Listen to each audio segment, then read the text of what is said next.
Are you planning a trip to Alaska? I want to know which way is the best way to travel. Is it by a cruise ship, or is it by combining a land and sea combo, or is it by actually just flying into Anchorage and enjoying Alaska by car? So I know that Alaska is a bucket trip for many of us. I've had the privilege to be in Alaska on 7 different trips. 4 have been by cruise and 3 have been by just flying into Anchorage and exploring Alaska and what Alaska has to offer. So you may be trying to decide which way that you want to see Alaska. And today I'm going to give you the pros and cons of all 3 ways that you can visit Alaska. So let's get started. So let's just go ahead and talk about cruising to Alaska. This is by far the most popular way to see Alaska just because it's so convenient. You've got 2 different ports that you can usually start from, and that is either Vancouver or Seattle. Seattle being the most popular one just because it's a US based city and it's easier to fly into Seattle than it is to fly into Vancouver. Most all cruise lines are going to Alaska. So if you're wanting to see Alaska by a cruise ship, then just check out the itineraries for each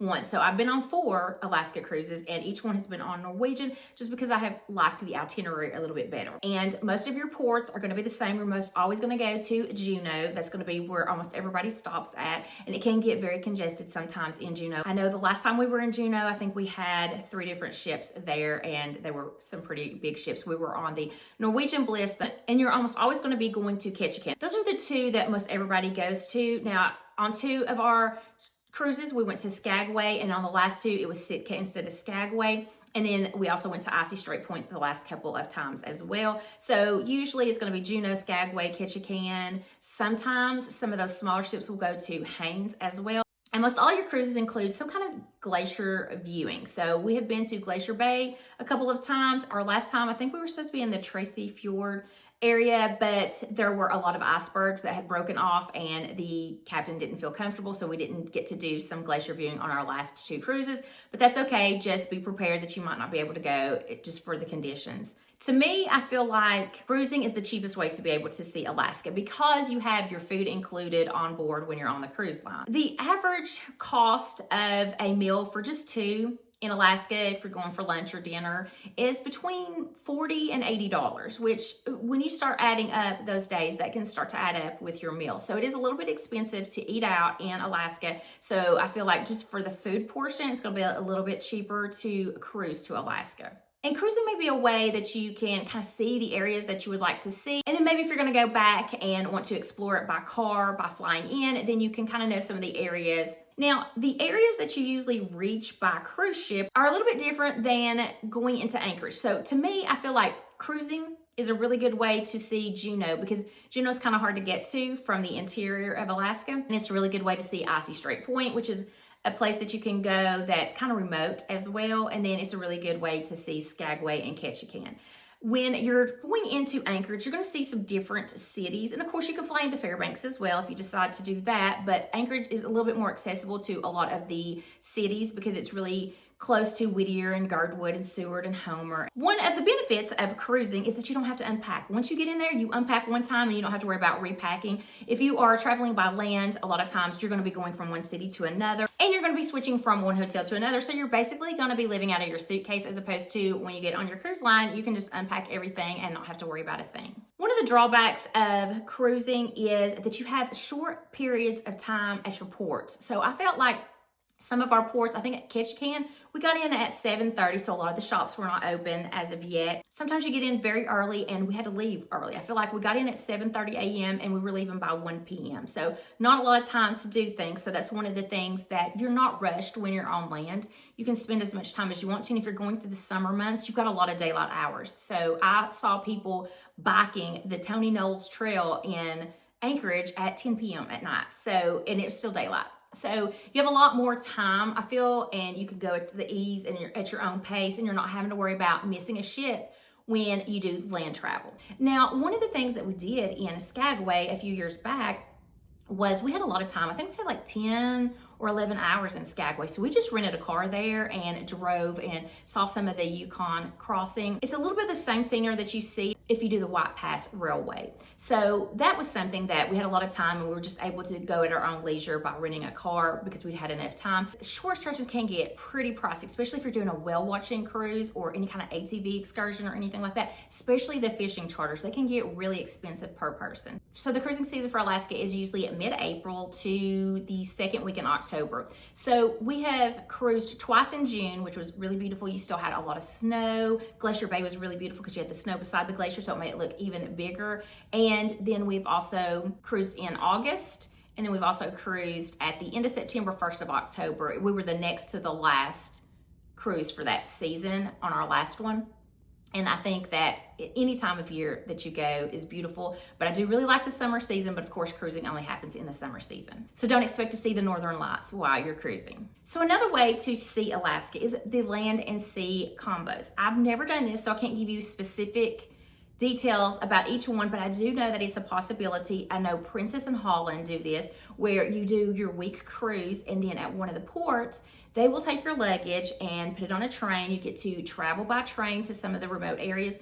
I know when we were going to Denali, Fairbanks, and Cooper Landing on our last trip, we saw a lot of the Princess Lodges. So you don't have to worry about your luggage. They will take it from the ship to the train to the lodge or wherever you're going for that day. And then you have bus tours that take you to Denali and places like that you wouldn't otherwise get to see from the cruise ship. So I think that's a really good combination for you to be able to see both. I think that would be a really good mix where you can do your cruise and then you can do the land. And I think those are usually about 10 to 14 days. You'll do your 7-night cruise, and then you'll have some of the interior things that you'll do. So it's a great way to experience it by ship and also by train, because they do have the Alaska Railway that I have seen people get on in Seward and Whittier that have been from the cruise ships. And then also, you've got those lodges that you can stay in, the lodges in the different areas. So I think that's another great option.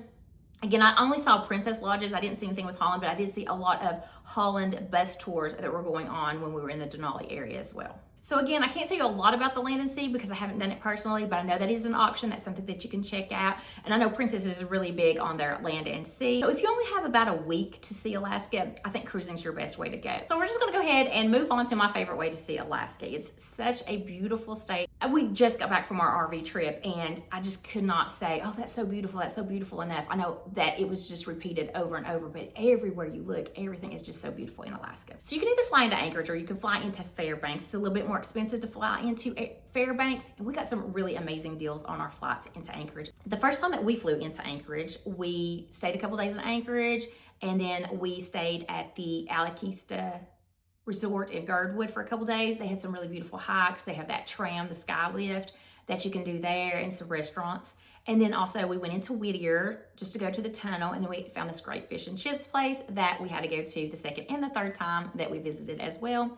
And then we traveled on south to Saltdalton and got this little cute and cozy cabin, and then a couple days in Seward. And we went on to Homer and stayed at the Land's End condos, which was right on the beach. So we kind of flew into Anchorage and went south. The second time we flew in, we went Anchorage and we went a little bit north. We went to Talkeetna, stayed in some cabins there, and then went to Denali. And was able to see Denali in all its glory. So we saw the entire mountain, which is only 10% of the population that goes there. So usually if you can see any peak of Denali, you're in the 30%, because most of the time it is cloud coverage. And so this last time we went, we did see the peak, so we were in the 30%, but my husband and I, when we went a few years back, we saw the entire mountain. So we were in the top 10% that got to see the entire Denali Mountain. It's so rare to see that. That was really nice. And then this last time, we actually flew in and rented an RV. Spent 13 days traveling from Anchorage. We went north to Talkeetna, then Denali, then Fairbanks, and then went all the way over to Valdez. That was a long drive. We went straight from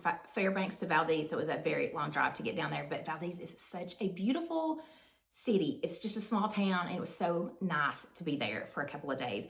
But you have experiences that you can't get anywhere else.